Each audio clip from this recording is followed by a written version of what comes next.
So a little bit over a year ago in September 2019, this channel have just hit the 100 subscriber mark. And at that time, I have been posting content a little bit more regularly, where before that, the channel was registered, I think in 2017 or so, but the content has just been really sporadic at best. And it's been really fun, creating this community together with you guys about color management and just photography in general. So fast forward to March of 2020, towards the end of the month, we have reached our 1,000 subscriber mark, which has been a huge milestone for us. And as of this filming, we're at about 3,300 subscribers, just a little bit above there. So thank you to all of you who have joined in on this community. There's more content coming, as I always say. This has just been a really fun ride, and we're just only going to continue. But this is going to lead me in talking about the next thing too, and that is the lighting update that I'm doing for my studio setup. So let's get right into it. I'm Art, and Art is right. Before we start, subscribe if you're new and hit on the bell icon so you'll be notified every time I upload cool new videos like this. If you have been following this channel from the beginning, you will notice a big improvement in production quality. If you want to see what it was like before, just check out the early videos from 2019. Back then, the sound wasn't quite as good. We have improved the sound quality and the sound recording quite a bit. And we have also improved the lighting on set. And yes, I do like this kind of bright lighting environment just so that we can focus on the educational content. So at one point in time, what we were doing is using only available window light to light the set. And that has been interesting because during a bright sunny day, that's perfectly fine, but we only have a finite amount of time where we can film. On a cloudy day, we end up bumping up the ISO, so the footage tend to be slightly noisier. And on a partially cloud coverage day where the sun comes in and out, well, sometimes our exposure would change throughout as we're shooting, which is really annoying. So about a little bit over a year ago, when we started to get really serious about filming for this channel, my associate have these LED lights, and she offered them for me to use, and we have been on a long-term loan trade for this very long time, and I want to give a big thanks and a big shout out to her for allowing me to use these in my filming for the past year or so. On the back of my mind though, as I'm using her lights, I'm always thinking about what LED should I get, which one should I buy, where can I find something that would really fit my needs, and that has always been the big question. So every trade show that I go to, when we could go to trade shows, I'm always checking out the different LED options that are out there. So far, I haven't really come up with a solution that I really like until recently, where I start to look again, and Godox have released a few new LED lineup. So we're going to talk about a few things in this video. We're going to talk about the Godox lighting lineup, just in general, where I think they land and where each different segments or each different models are really designed for. And just compare it with the other brand, talk about my research a little bit that I have been doing for the past 3 months and the frustration that I have to go through just trying to figure it out because the metrics for all these companies are extremely different, and kind of give you a review of the lighting that I choose to adopt in my studio setup now. Rather than giving you a technical review of these lights, what I'm going to do is give you a perspective review from a content creator. How does these lights fit into my setup, my workflow, and what do I think about them? The two lights that I end up adopting for my new setup is the VL200 by Godox. So I have two VL200s. One of them is going to serve as a fill light. The other one is going to serve as a key light. And I also got the Godox VL150, which is going to serve as a background or edge light, depending on what my setup is. Now, the one thing is that I have been doing research for these lights intensively, I would say, for the past 3 months or so. And one of the things I'll tell you right now is that it has been a somewhat frustrating experience because the metric that each of these lighting company use, and even within the same company, they're using a different metrics almost. I mean, most of them will give you a readout in lux at 1 meter, which is great. However, if you go on BH website, for instance, and you put in the VL compared to the Godox SL line, the SL line will give you a readout of just the bare bulb. And the VL series will give you the readout with the light cone in there. And this is doing a really great job intensifying the light, but this amplified the light so much. And if you just really want to know the raw output of just the LED itself, you have to go to the manufacturer website to look at it. I probably would say the more frustrating thing is that with the VL series, Godox listed both just the bare bulb and the output with the reflector. But in their SL line, they only list the bare bulb output. They don't list a reflector output, which is, again, I don't know why all these intricacies are there. And then another lighting company that I also look at, because there's a lot of reviews online, is Aperture. With Aperture, the interesting thing about them is that they listed their light output in lux, and that's correct. However, rather than measuring the light output at 1 meter, they're measuring their light output at 3 meters. So again, trying to compare these is not really apples to apples. It's more like apple to orange. And I'll be totally honest with you, the experience of just trying to get these comparisons done has just been extremely frustrating. But I essentially ended up with the Godox line because of a few things. Number one, the price point and the value that you're getting out of these lights compared to the output is just really amazing. These VL series, the color accuracy of the CRI, the color reference index, is 96 plus. That means you're really just going to get really accurate color output from these lights. But realistically though, going from like the high 80s to the 90s, am I really going to notice that much about it, especially doing YouTube video? Probably not so much, but it's just something, you know, it's good to know, but I wouldn't obsess over those values in general. The other Godox line light that I have a chance to play with is the SL line. I play with the SL60. So I've chosen not to go with SL60 because I think the lighting, the build for the VL, I feel is a lot better. The way how I see it is this, and I could be totally wrong about this. The SL line, I feel that it's Godox kind of introductory LED lighting lineup. The VL line is more of like the mainstream. You have the UL line, which is just coming out, which has no fan and is super silent and everything. But at the time that I purchased these lights, the UL series wasn't really available. And there's only a few video reviews of it out, so I needed lights pretty much soon. So I ended up getting the VL, and these have been working really well for me. And Godox also have the FV line, which is a strobe / continuous LED, but I don't really need the strobe capability because, you know, I use generally speed lights, or what I really love is the Godox AD200, and these has been working really well for me. So pretty much I just been using those for on-location lighting. All right, but let's talk about the VL compared to the SL, just from my perspective in general. The connection for these two lights are entirely different. The SL, which I don't have here because I only play with it, uses a input that is like the one on the back of your computer. Is using a what we call a C13 or so that plugs in on the back of it. So with the SL light, the head itself is a little bit heavier because everything is modular and is built in there, including the controls and everything. On the VL series, it's a little bit different, where this is just pretty much just the LED, the cooler, and the passive cooling and fan and so forth. And what you have here is an XLR input that is a male, and this goes into a female, and there are males on both end here, and you have this ballast right there. So this ballast is not just, you know, like directly from here and this goes into the power source. That's not the case. So we have also at the very bottom here another XLR input, and this is a little bit tight.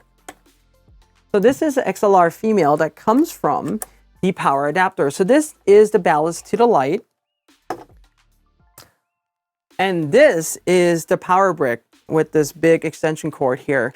So essentially I can drag these lights fairly far in my studio setup, which is something really nice that I like about this. So this is a pretty big power brick.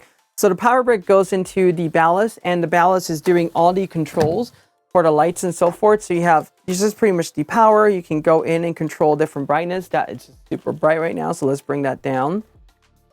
The other thing difference too about the VL and SL that I found out is that with the SL one, you do get the remote, and this one you do get the remote similar to the SL line. However, this one also has a phone app and is Bluetooth compatible, which is much more convenient because on these lights anyway, with the RCA52 remote from Godox, you can really only dim it down to about 25%.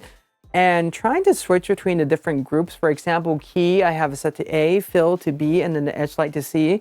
But trying to switch between different groups can be really cumbersome, where on the app, so this is really cool because you can link to it with Bluetooth, and if you have different group up, you really only need to link one and the rest will work. Right now, the lighting is at about 5% here. The app will only allow you to bring the light down to about 10%, but for a majority of the parts and for what I do, this tends to work really well. I can turn off the lights from the app or just kind of temporarily turn it off.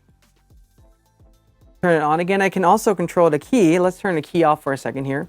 As you see there, this is the fill light.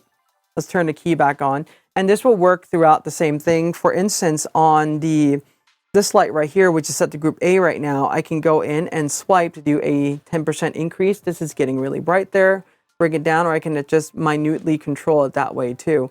You know, I like this a lot. I think it works really well, but if I want to do anything below 10% or so, what I have to do is come into the light itself and just dial this down. So let's set this around 3% right now. Another thing that I like about the VL line too is that when you dim these down, the different percentage, these are all linear output.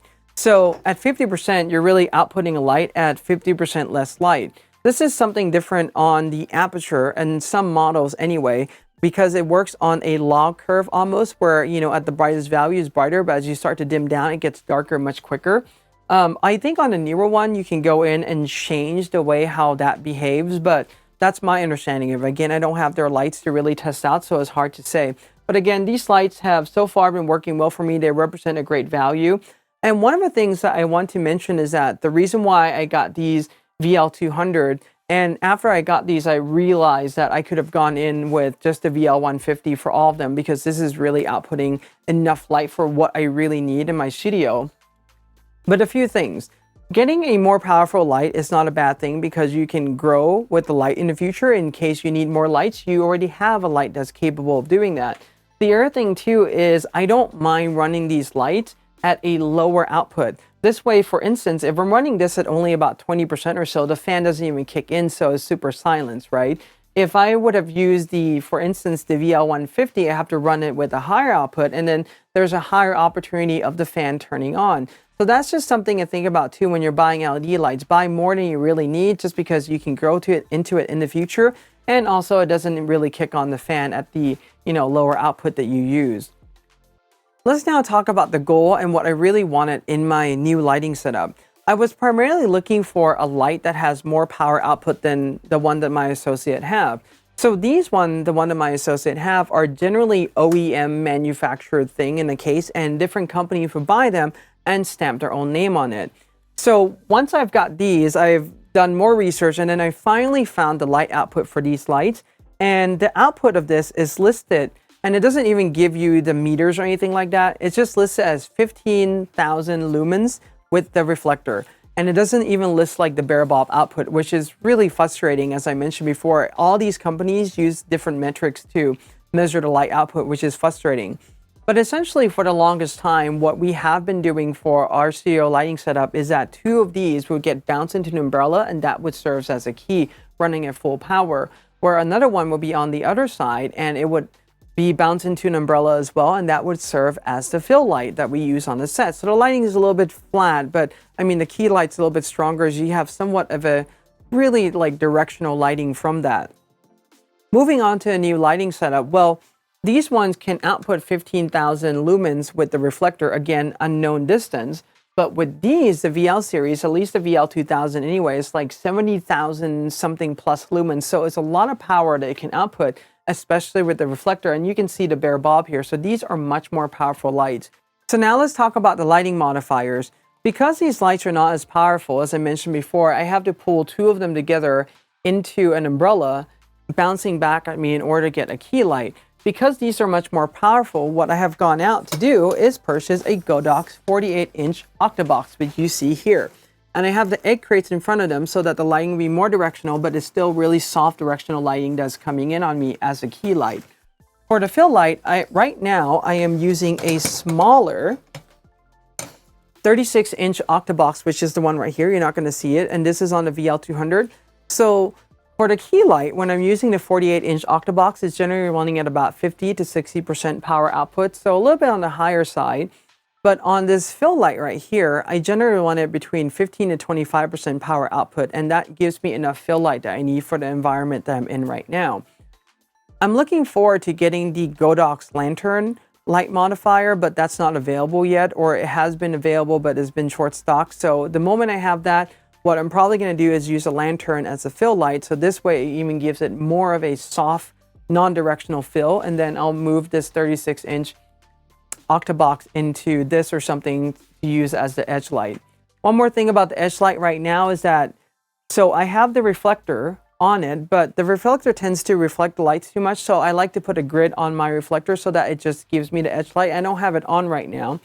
But the only grid that I have is made by Profoto. So what happened is I use these non-residue Velcro to just put this together for now. I'll probably look for grids that will fit in here, but for the time being, this works really well. So you can see that there's a honeycomb grid in the front there, and this is a 10-degree one. And this works really well for just like the edge light for me. So it amplified the light, but it's also really highly directional too. And it's just that specular light that I need for just the edge light.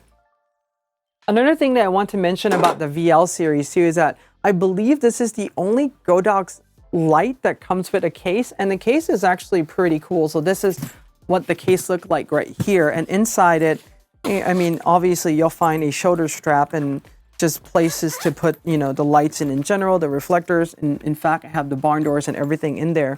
And again, they all come with a remote, so that's kind of cool. So yeah, that's just the Godox light in general. So overall, what do I think about these lights? I really enjoy using them a lot. And in my last video, not this one, just because we have to modify the lighting setup to showcase all these lightings that we have here and the one that we have used. In the last video, I have used a full 3-light VL setup, and it looks really great with edge light and everything. I'll have a clip probably showing right now so you can see it. But I mean, these has been really a joy to use, and I really love the lighting quality I'm able to get out of them and the light modifier and everything. So if you're looking for a mainstream lighting that represents a really great value that won't break the budget, I highly recommend looking at the Godox VL. One of the things that I love to do for anybody watching my channel, and even for my clients that I'm doing consulting for, is to give them the best value possible.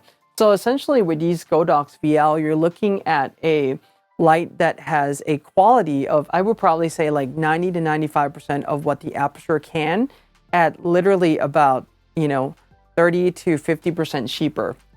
It's an amazing value right then and there, and for me, this works perfectly just fine.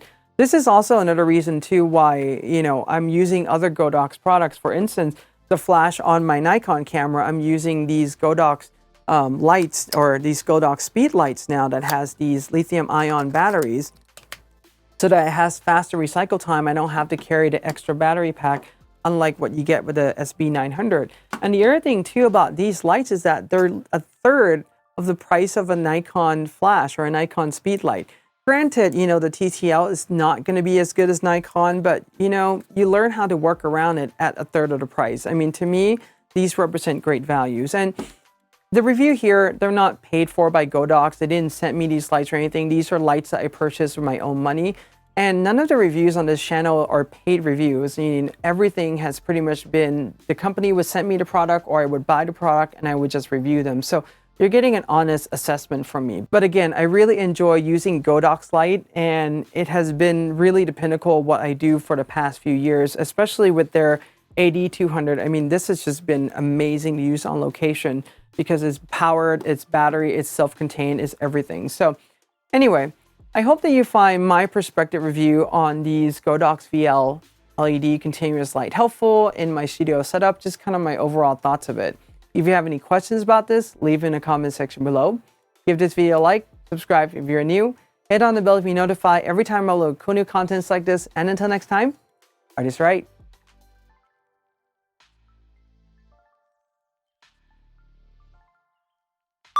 With this reflector, which amplifies the light by a lot more. So now you're not really comparing apples to apples anymore, and casualty happens. So now you're no longer comparing apples to apples anymore. You're comparing apples to oranges, and it's just really kind of annoying.